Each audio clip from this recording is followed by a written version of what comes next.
Muy bien, ¿cómo están? Buenos días. Arrancaremos con la clase del día de hoy. Les había anunciado de que el día de hoy vamos a avanzar lo que corresponde al tema de Grecia, pero previo a eso tenemos que contextualizar un poco y vamos a ver lo que es el tema del deporte antiguo, ya no enfocándonos a lo que es el deporte en los pueblos primitivos, como lo habíamos visto en la clase anterior, sino ya enfocándonos principalmente en lo que es el deporte en civilizaciones antiguas, ¿ya? Civilizaciones grandes que tienen cierto protagonismo en la historia, ¿ya? Entonces, como acostumbraba a hacer las clases presenciales, esta clase tampoco va a ser muy larga, yo creo que va a ser unos 20 minutos. Entonces, bueno, comenzamos con lo que es historia antigua del deporte.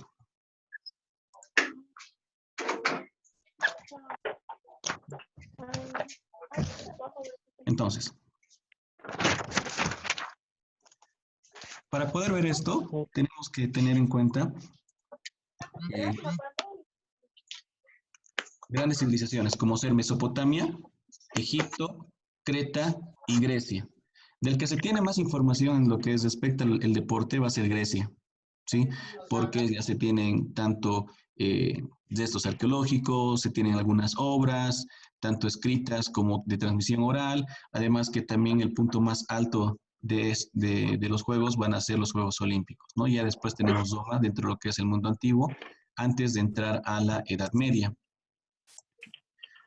Entonces, arrancamos por Mesopotamia, continuamos con Egipto y vamos a ver Creta y Grecia lo vamos a dejar para la siguiente clase. Ya vamos a mencionar brevemente, pero lo vamos a dejar para la siguiente clase.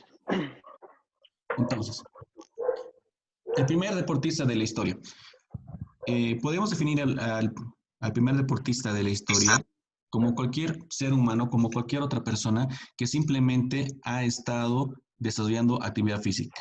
Recordarán cuando hablábamos de epistemología, mencionábamos de que el corpus o la esencia de la actividad física es el movimiento humano. Entonces, el movimiento humano surge, les decía, cuando hablábamos de algunas grupos nómadas, de algunos grupos nómadas, hablamos de que el desplazamiento o el movimiento surge ante una necesidad. En este caso, la necesidad puede ser alimenticia, de víveres, de supervivencia, ¿verdad? Si ves una situación de peligro, ¿verdad? Puedes agarrar y según tus mecanismos de defensa, afrontar esa situación o alejarte, ¿verdad? Pero eso implica un movimiento. O algunas personas que se quedan en estado, se quedan inmóviles, pero eso también implica movimiento, si se dan cuenta, ¿verdad? Entonces, el primer deportista de la historia va a ser el primer ser humano que básicamente se ha desplazado, ¿no? No necesariamente como un deporte, sino como una actividad física, ya que hay que hacer una diferenciación desde el principio. Muy bien, entonces, en Mesopotamia, ¿qué es lo que tenemos más característico o más importante? Tenemos lo que es el texto Kikuli, ¿ya? Que consiste básicamente en una forma de escritura que tenían esta civilización que muestra principalmente cómo era el entrenamiento de caballos. Mesopotamia es una de las civilizaciones más antiguas y en las que se puede observar lo que es por primera vez la domesticación del caballo. Ya, ojo, pregunta de examen. La civilización que ha domesticado a los caballos son los de Mesopotamia. ¿Ya? No se olviden, no se confundan con Creta, no se confundan con Egipto. Y esto lo afirmamos a partir de los hallazgos que se tienen a partir de lo que se menciona como el texto Kikuli. Entonces, si han domesticado a los caballos, parte de los deportes que practicaban tenía que ver justamente con caballos. Entonces, tenemos la carrera de casos, los deportes paramilitares que tienen que ver con habilidades o destrezas que están relacionadas con la guerra. Tenemos otros deportes como ser el boxeo, natación, carrera y lucha. En lo que respecta a los deportes, van a observar ustedes de que guardan cierta similitud o parecido con las otras zonas o regiones, ya que son lugares, digamos, que se encuentran cercanos o que limitan en algunos casos entre ellos, ya sea Mesopotamia, ya sea Creta, ya sea Egipto. Entonces, esta cercanía provoca que exista un intercambio, primero comercial, ¿verdad? De productos, etcétera, y también un intercambio cultural. Situación similar a la que pasa, por ejemplo, acá en Bolivia, con lo que podemos comparar con Perú, ¿verdad? Entre Perú y Bolivia hay algunas características que son similares, ¿verdad? ¿Por qué? Por esa cercanía que tenemos como vecinos, ¿ya? Muy bien, continuamos. Entonces,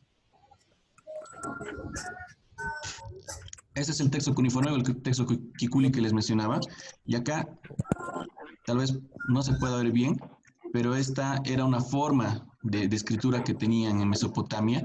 Y básicamente se considera que el texto cuneiforme o el texto Kikuli muestra cómo se hacía el proceso de domesticación o uso de los caballos en esta región, por lo que se supone, se piensa, de que esta tabla perteneció a una persona que estaba a cargo de la domesticación de los caballos, porque básicamente muestra cómo se desarrollaba ese entrenamiento. Dice, Sin duda dice, alguna, una de las civilizaciones que nos ha dejado más hallazgos arqueológicos es el de Egipto, a partir de las pirámides y a partir de las esfinges y sin duda alguna también los jeroglíficos que se encuentran dentro de estas pirámides.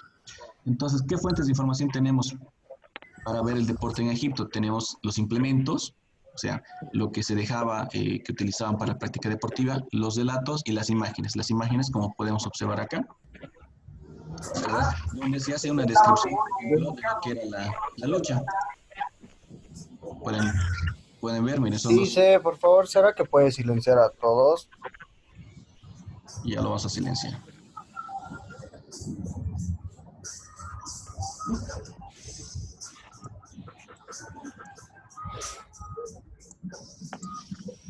Ya está, muy bien.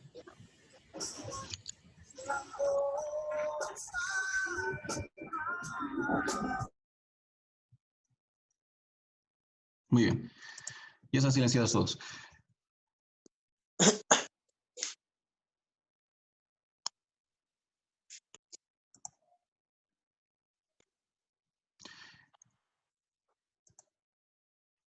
Muy bien, volveremos entonces a la presentación.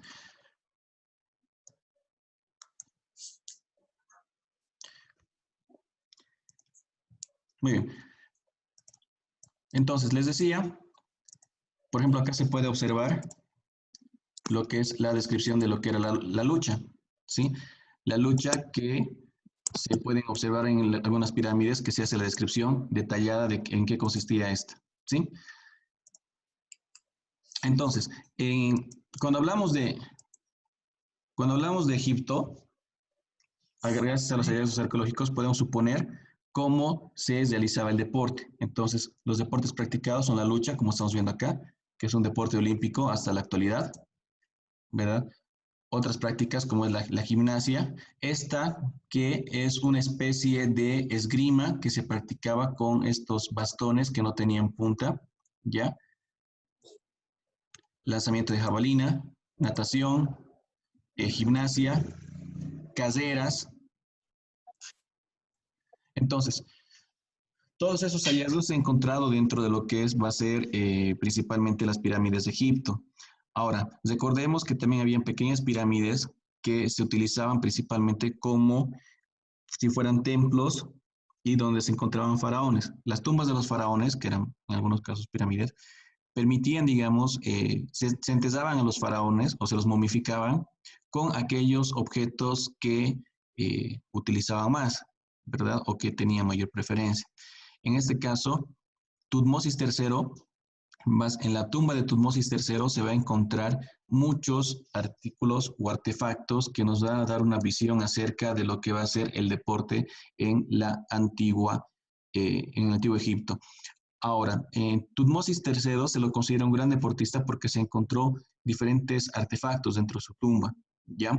Recordemos también que los faraones eran prácticamente como dioses en la tierra, deidades que estaban con los humanos, por lo que se tendía a agrandar su imagen o decir que son personas muy, digamos, sobrehumanas, y esto se los reflejaba también en las diferentes pinturas y en las diferentes esculturas que se puede observar. Por ejemplo, acá podemos ver, este es el faraón, ¿sí? Algo clásico de la cultura egipcia son los gatos, aquí pueden ver, hay un gatito, y si se fijan, los caballos o los enemigos se los ven en un tamaño mucho menor, o sea, son reducidos, son pequeños, ¿ya? ¿Por qué? Porque el faraón era grande, el faraón tenía, digamos, cierto poder de deidad, ¿no?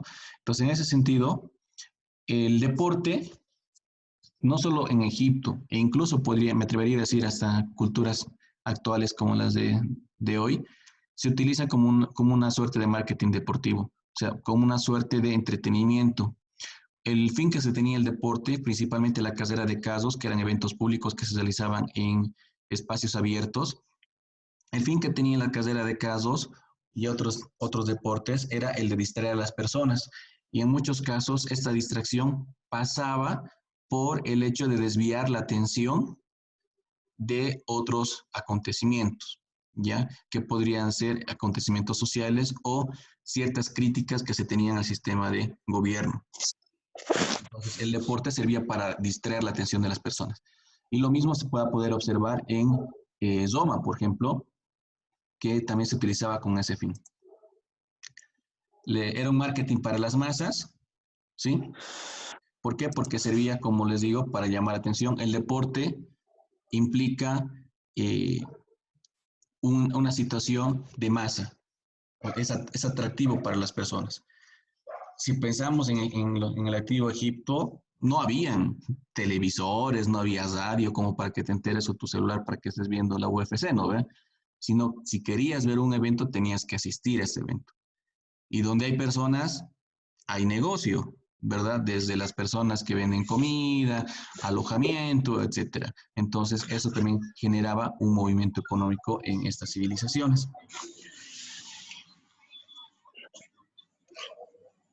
Entonces, les decía,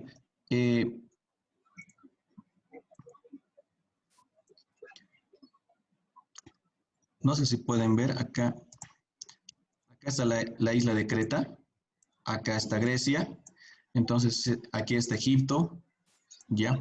Entonces, si se dan cuenta, son zonas que se encuentran relativamente cerca, ¿sí? Uno, y dos, de que se encuentran rodeadas de mar, ¿ya? En las clases presenciales, antes de que venga la cuarentena, yo les decía de que el deporte o la actividad física va a tener mucho que ver con el medio en el que se va a desarrollar, ¿verdad? Entonces, en ese sentido, como son lugares que se encuentran cercanos y se encuentran en el mar, ¿ya? Esto va a generar, o cercanos al mar, esto va a generar que tanto la pesca como la natación sean prácticas deportivas similares. ¿Por qué? Porque es algo que está en su medio o que está en su contexto actual, ¿ya? En el que se van a ir desenvolviendo. Muy bien.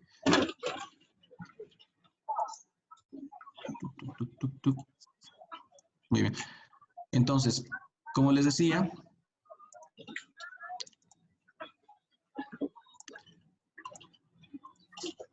cachito, por favor. Ya, como les decía, toda esa zona de acá, que estaríamos hablando, lo que va a ser tanto Grecia como Creta y el mismo Egipto que se encuentra en África, son prácticamente vecinos, ¿ya? Y esa cercanía que tienen territorial genera de que puedan también tener intercambio cultural, puedan tener intercambio comercial, como ya lo habías mencionado. Ya lo que va a ser lo que respecta al deporte en Creta, principalmente uno de los deportes más llamativos y particulares que va a tener va a ser el deporte el deporte lo que se considera la corrida de toros, ya que como pueden observar acá, es saltar por encima de un toro, ¿ya? Se supone que agarras, saltas por encima del toro que está en movimiento y hay una persona que va a estar atrás para detenerte, ¿ya? De este deporte es que viene la expresión del de tomar al toro por las astas o tomar el control de la situación. Obviamente era un deporte muy, muy peligroso y no necesariamente todas las personas la lograban, ¿no? Entonces, había también un alto índice de mortalidad en practicar ese tipo de deportes. Pero en lo que respecta Mesopotamia, Egipto. De Creta, este va a ser el deporte que va a ser más particular, que no se observa, digamos, en otras regiones. Entonces les decía, los deportes que se practicaban, la pesca, también el canto o expresiones corales, el boxeo, que como pueden ver acá en el boxeo, se protegían las manos con pedazos de cuero para cubrir y protegerse los nudillos, y utilizaban solo un tapazabos, ¿ya? Eso lo vamos a hablar más adelante en algunas prácticas deportivas, principalmente en lo que eran los primeros Juegos Olímpicos en Grecia, pero eso se lo hacía con la intención de que las personas no hagan trampa o de que tengan algo oculto. Incluso las primeras caderas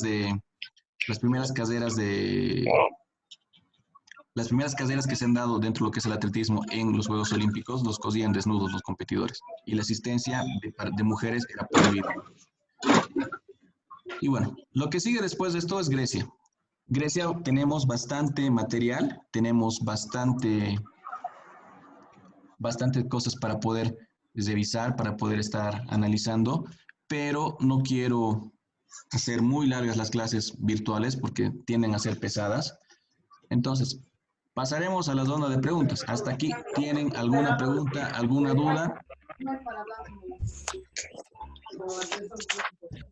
¿Solo con eso nomás?